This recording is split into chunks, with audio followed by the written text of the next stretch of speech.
Welcome मेरे beautiful souls. तो इस एपिसोड में हम नेपोलियन हिल द्वारा लिखा ये जो किताब है थिंक एंड ग्रो रिच, जिसमें रिच बनने के 13 स्टेप्स दिए गए हैं। इस एपिसोड में मैं 7वां स्टेप से एक्सप्लेन करूँगी, शॉर्ट पे करूँगी। और पहला से छठा तक मैंने पार्ट 1 में एक्सप्लेन किया हुआ है। तो प्लीज़ यदि पार्ट 1 नहीं देखा है तो आप प्लीज़ पहले उसे देख लें। ये सेकंड पार्ट है। ओके, तो 7वां स्टेप रिच बनने का है डिसीजन। ओके, तो यदि अगर आप रिच बनना चाहते हैं तो डिसीजन लेना आपको आना चाहिए। गुड डिसीजन मेकर होना चाहिए, क्विक डिसीजन लीजिए। जैसे हेनरी फोर्ड, क्विक उनके एक गुण था। हेनरी फोर्ड एक बहुत क्विक डिसीजन लेते थे। जो 1908 में उन्होंने एक मॉडल टी मॉडल का एक कार था जो देखने में लुक वाइज बहुत भद्दा लगता था। उनके एडवाइजर्स, मैनेजर सभी मना किए, ये कार काम पब्लिक में मत लाइए, रोड में मत लाइए, अच्छा नहीं दिख रहा। बट वो किसी की नहीं सुने और वो खुद क्विक डिसीजन लिया और उन्होंने उसको रोड पे लाया तो 1908 में, और सबसे ज़्यादा कमाई किए थे वो उसी ऑटोमोबाइल से। तो कहने का मतलब ये है कि डिसीजन जब भी लें तो आप कभी भी अपने फ्रेंड्स, अपने नेबर्स या आप किसी सक्सेसफुल पर्सन के इन्फ्लुएंस में ना लें। खुद का आपके पास एक हेल्दी ब्रेन है, उसको यूटिलाइज करें और डिसीजन लेने की गुण आना चाहिए। ठीक है, गुड डिसीजन मेकर होंगे वही सक्सेस होते हैं इस लाइफ में। ओके, ये हो गया 7वां चैप्टर। और 8वां 8th स्टेप्स है रिच बनने का, वो है परसिस्टेंस। परसिस्टेंस मीन्स टिके रहना। आपका विल पावर का बेस होता है परसिस्टेंस। आप किसी भी अपने जो फेथ है, अपने जो डिज़ायर है, जो पाना चाहते हैं, उस पर परसिस्टेंट रहना पड़ेगा आपको, तभी जाके आप सक्सेस होंगे। अगर आप उस पर टिके नहीं रहेंगे, गोल चेंज करते रहेंगे, तो कभी भी आप सक्सेस नहीं हो सकते। ओके, तो इसका एक एग्जांपल आप हेनरी फोर्ड का ही लीजिए। वो जब वो सक्सेस हो रहे थे, वो बहुत गरीब परिवार से थे, इलिटरेट भी थे, ज़्यादा लिटरेट नहीं थे वो, और उसके बावजूद वो ऑटोमोबाइल मैन्युफैक्चरर थे। तो जब वो स्टार्ट किए तो उससे बहुत बड़ी बड़ी कंपनियां, नामी कंपनियां उसका विरोध करती थी, क्योंकि वो सक्सेस होते जा रहे थे। बट वो किसी की परवाह नहीं किए और वो अपने गोल पे सक्सेस रहे, और किसी का ऑब्जेक्शन, किसी का ऑब्स्टेकल्स वो कुछ नहीं देखते थे। ओके, परसिस्टेंट थे, इसको बोलते हैं परसिस्टेंट। ठीक है, तो अपने डिजायर और गोल पर टिके रहना को ही बोलते हैं परसिस्टेंट रहना। ओके, थॉमस एल्वा एडिसन का भी एग्जाम्पल ले सकते हैं। वो जब उन्होंने बल्ब का आविष्कार किया था, बट वो बल्ब कब जला था, वो 10,000 से भी ज़्यादा प्रयोग किए थे, वो जिसमें फेल हुए थे, और 10,000 से भी ज़्यादा एक्सपेरिमेंट करने के बाद वो बल्ब जला था, तब जाके वो आविष्कार कर पाए थे और तभी जाके सक्सेस हुए थे। तो परसिस्टेंट रहिए अपने गोल पे। ओके, एंड ये रहा 8th स्टेप। 9th चैप्टर में क्या कहा गया है? 9th स्टेप रिच बनने का है power of master mind. Power of master mind means क्या है? आप जिस क्षेत्र में सक्सेस पाना चाहते हैं, उस क्षेत्र के अनुभवी लोग, ज्ञानी लोग, माहिर लोग, या फिर उसमें जो ऑलरेडी सक्सेस पा चुके हैं, ऐसे लोगों को आप आपको अपने ग्रुप में शामिल कीजिए, अपने कार्य में शामिल कीजिए, और उन सबके मास्टर माइंड को मिला के एक अपनी पावर बढ़ाइए। ओके, तो इसका एग्जाम्पल आप ले सकते हैं, जैसे हेनरी फोर्ड का ही लीजिए। वो इलिटरेट थे, इग्नोरेंस, इलिटरेसी, और एक था उनको मतलब थोड़े पुअर फैमिली से थे, वो भी था। ओके, तो ये 3 चीज को उन्होंने झेला 10 साल में। एक तो गरीब थे, एक तो कम पढ़े लिखे थे, और दूसरा लोग इग्नोर करते थे। इन तीनों चीज पे उन्होंने काबू पा ली, इस पे जीत हासिल की 10 साल तक करते करते। तो 10 साल में इन तीनों पे सक्सेस होने के बाद में क्या हुआ? बहुत सक्सेस जो पर्सन थे, वो लोग उनके कॉमन फ्रेंड हो गए। और उनके साथ उठक बैठक करने, बहुत इंटेलिजेंट लोग, बहुत पढ़े लिखे लोग उनके फ्रेंड हो गए। तो इसको बोलते हैं पावर ऑफ मास्टरमाइंड। उन्होंने क्या किया, सब सारे पावरफुल पर्सन, सबसे मास्टरमाइंड्स के, सक्सेसफुल पर्सन्स के माइंड्स का उन्होंने यूटिलाइज किया, एनालाइज किया और अपनी पावर बढ़ाई, एक्चुअली खुद की पावर बढ़ाई। Okay, it means intelligent persons के साथ अलायंस बनाइए और अपनी पावर बढ़ाइए, तो आप रिच बन सकते हैं। ये है 9th की, ठीक है। तो 9th की हमने बताया। अब है चैप्टर 10। चैप्टर 10 है mystery of sex transmutation. Mystery of sex transmutation, इसमें ये बताया गया है, नेपोलियन हिल ने बताया है कि सेक्स एनर्जी एक ऐसा है जो ह्यूमन बीइंग में इनबिल्ड होता है, वो सब में होता है। तो सेक्स एनर्जी को आप क्रिएटिव एनर्जी में ट्रांसम्यूट कीजिए, मीन्स चेंज कीजिए, उसको बदल दीजिए, ठीक है।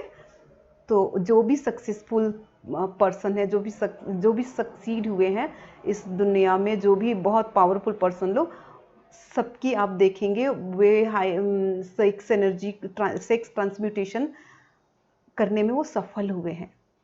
तो आप एक भी एग्जाम्पल नहीं दे सकते जो हाईली अचीव पर्सन है ना, वो हमेशा सेक्सुअली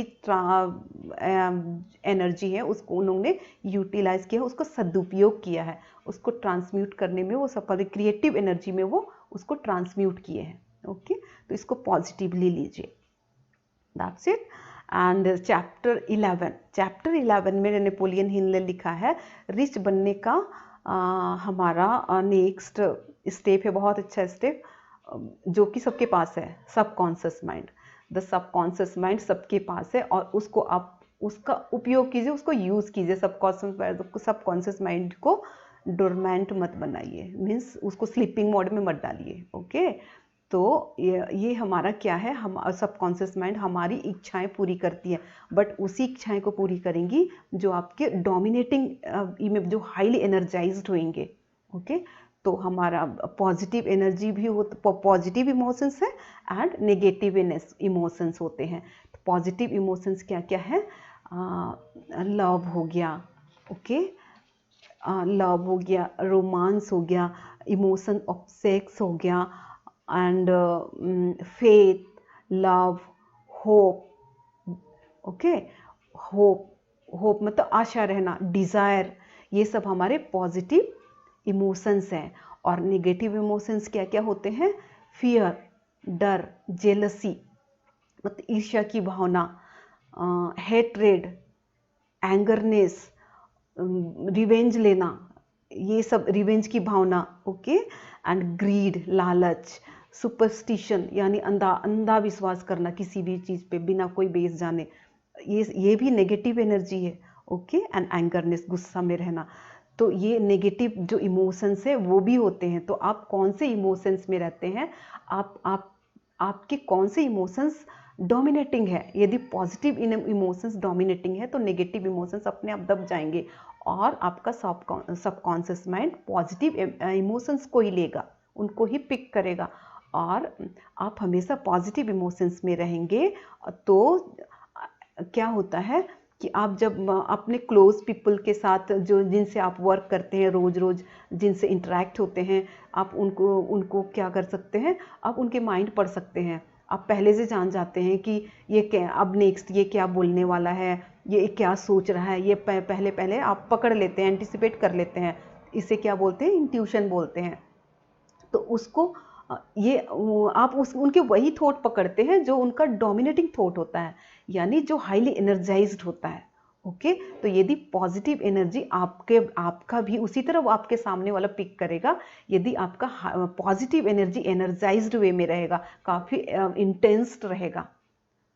ओके, तो आपके सामने वाला, आपके क्लोज फ्रेंड्स, आपके क्लोज जो भी होंगे वो आपके पॉजिटिव एनर्जी को पिक करेंगे। यदि आप नेगेटिव एनर्जी को हाईली इंटेंस फॉर्म में रखेंगे, एंगर से रहेंगे, बहुत गुस्सा जीलस से भरे रहेंगे, तो वो सामने वाला एंटिसिपेट कर लेगा वो भी, क्योंकि सबकॉन्शियस माइंड सबके पास है, इंट्यूशन सबके पास होता है।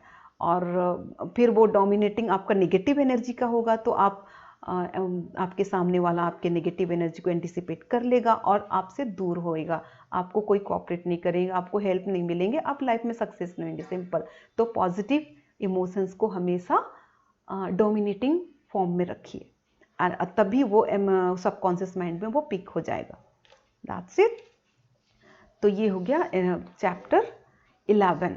चैप्टर 12 है रिच बनने का। चैप्टर 12 में ये बताया गया है ब्रेन भी हमारा सक्सेस करने का, हमें रिच बनाने का एक स्टेप है। ओके, तो ब्रेन, ह्यूमन बीइंग्स का ब्रेन क्या होता है, हमारा जो थॉट इम्पल्सेस है ना, उसको ब्रॉडकास्ट भी करता है, मीन्स सबको बताता भी है और रिसीव भी करता है, दूसरों से लेता भी है। तो ब्रेन एक स्टेशन है जो थॉट को ये ब्रॉडकास्ट करता है और इम्पल्स भी और रिसीव भी करता है। ओके, तो उसमें यही है कि आप हाईली जब एनर्जाइज्ड वे में रहेंगे, आप सेम ये एक्चुअली सबकॉन्शियस माइंड और ये ब्रेन वगैरह ये दोनों को रिलेटेड हैं। ओके, तो उसी वे में कीजिए, हमेशा पॉजिटिव इमोशंस में रहिए, हमेशा पॉजिटिव थॉट में रहिए। जैसे एग्जांपल ले लीजिए, फेथ, जो भगवान पे फेथ है, वो कैसे भरोसा, हम बस भगवान पे फेथ करते हैं, भगवान को किसी ने देखा नहीं है बट वो पूरा हो जाता है। हम किसी पे पूरा, हमें पूरा विश्वास है, ईश्वर से प्रे किया है, ये पक्का ये मेरी इच्छा पूरी होगी और हो जाती है ना। ये क्यों होती है? क्योंकि वो फेथ है और वो फेथ इतना स्ट्रांग होता है कि सबकॉन्शियस माइंड उसे तुरंत पिक कर लेता है। ओके, तो ये ब्रेन हो गया हमारा चैप्टर 12। चैप्टर 13 है सिक्स्थ सेंस। ये भी हमें रिच बनाने का, आप बहुत सक्सेस आप तभी होंगे जब आपका सिक्स्थ सेंस यूज होगा। तो आप सिक्स्थ सेंस को यूज करना सीखें। सिक्स्थ सेंस क्या होता है? ये एक्चुअली स्पिरिचुअल सेंस है, मतलब यूनिवर्सल माइंड है, उनसे कम्युनिकेट करना। एक्चुअली होता क्या है, सिक्स्थ सेंस को हम पहले ही हम जान जाते हैं कि हमको हमें इसका क्या आंसर मिलने वाला है। ये तभी होगा, आप ना सिक्स्थ सेंस को यूटिलाइज कर सकते हैं, उसे कम्युनिकेट कर सकते हैं मेडिटेशन के द्वारा। मेडिटेशन के द्वारा सिक्स्थ सेंस को आप अवेकन कर सकते हैं। ओके, तो मेडिटेट किया कीजिए, विजुअलाइज किया कीजिए, खुद को अच्छे जगह इमेजिन कीजिए। जैसे नेपोलियन हिल ने लिखा है, वो खुद भी क्या करते थे, रात को सोने से पहले अपने आप को, जो 9 सक्सेसफुल पर्सन हैं, उन्होंने नाम भी लिखा है, चार्ल्स डार्विन हो गए, हेनरी फोर्ड हो गए, अब्राहम लिंकन हो गए, इस तरह 9, थॉमस पेन हो गया, थॉमस अल्वा एडिसन हो गया, और लूथर बर्बैंक हो गए, नेपोलियन बोनापार्ट। ऐसे 9 जो सक्सेसफुल पर्सन, जो हाईली सक्सेसफुल पूरे दुनिया में फेमस थे, उन लोगों के साथ वो खुद को इमेजिन करते थे, उनसे वो बात कर रहे हैं, काउंसलिंग कर रहे हैं, एक टेबल है और उसमें बैठ के वो खुद को काउंसलिंग कर रहे हैं और सबसे उनके विचार जानते हैं। ये वो विजुअलाइज करते थे, इमेजिन करते थे सोने से पहले। ऐसा उन्होंने 6 मंथ तक किया था और इससे वो काफ़ी चेंज, उनकी लाइफ में चेंजेस आए थे। वो बाद में सपने में भी अब्राहम लिंकन को हिंट देने लगे थे। अब्राहम लिंकन सपने में आते थे 6 मंथ्स के बाद कि तुम बहुत सक्सेसफुल पर्सन, तुम जो कर रहे हो उसको आगे बढ़ाओ और लोग तुम्हें बहुत पसंद करेंगे, ऐसा। तो ये बस इमेजिन करते थे, रियल में वो उनसे मिलते नहीं थे बट इमेजिन किया था उन्होंने। डार्विन से पूछा था कि मुझे ये जानना, आप साइंस को इस तरह अलग वे में कैसे देखें, कैसे आप इस तरह आप एक साइंटिफिकली कैसे आपने अपनी सोच लगाई, ऐसा। तो एक कहने का मतलब ये है नेपोलियन हिल का कि खुद को आप एक रिच पर्सन की तरह इमेजिन कीजिए, विजुअलाइज कीजिए रात को सोने से पहले, एवरीडे। ओके, तो उससे क्या होगा, आपके विचारों में वो रिचनेस आ जाएगा और आप ना गरीबी को अट्रैक्ट नहीं करेंगे, आप हमेशा मनी को अट्रैक्ट करेंगे। यदि जिनकी सोच ही है गरीबी से भरे भरे पड़े कि मैं तो गरीबी हूँ, मैं तो कभी कमा ही नहीं सकता, मेरे पास इतने पैसे आ ही नहीं सकते, तो वो कभी हमेशा वो गरीबी को अट्रैक्ट करेंगे, क्योंकि उनके विचारों में, उनके सबकॉन्शियस माइंड में, उनके सिक्स सेंस में सब जगह वही है, गरीबी गरीबी गरीबी। तो वो कभी धनी, वो मनी को अट्रैक्ट कर ही नहीं सकते।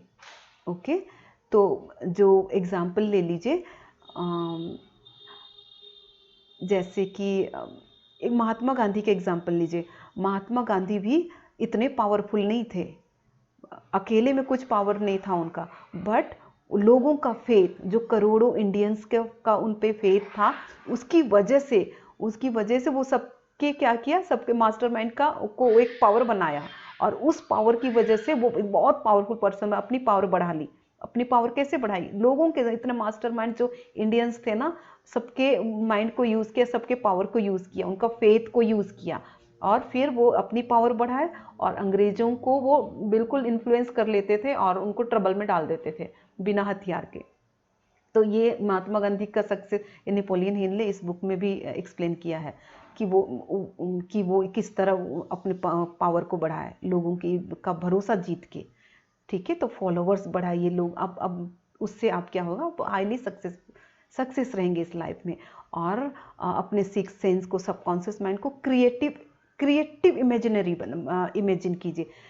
जैसे हेनरी फोर्ड हो गया, थॉमस एल्वा एडिसन, ये सब क्या है जो इमेजिन किए, जैसे ऑटोमोबाइल बनाना, ये तो इमेजिन ही तो है, उनका क्रिएटिव इमेजिन ही तो है, जो लोग सिक्स सेंस का यूज़ किया, सबकॉन्शियस माइंड का उन्होंने एक क्रिएटिव एनर्जी का उन्होंने इमेजिन ही तो किया है। ओके, तो सक्सेसफुल पर्सन क्या करते हैं, इमेजिन से हाईली सक्सेस होते हैं, और उस पे कर्म तो करना ही है। Okay, that's all. ये थिंक एंड ग्रो रिच हमारा इस बुक का सार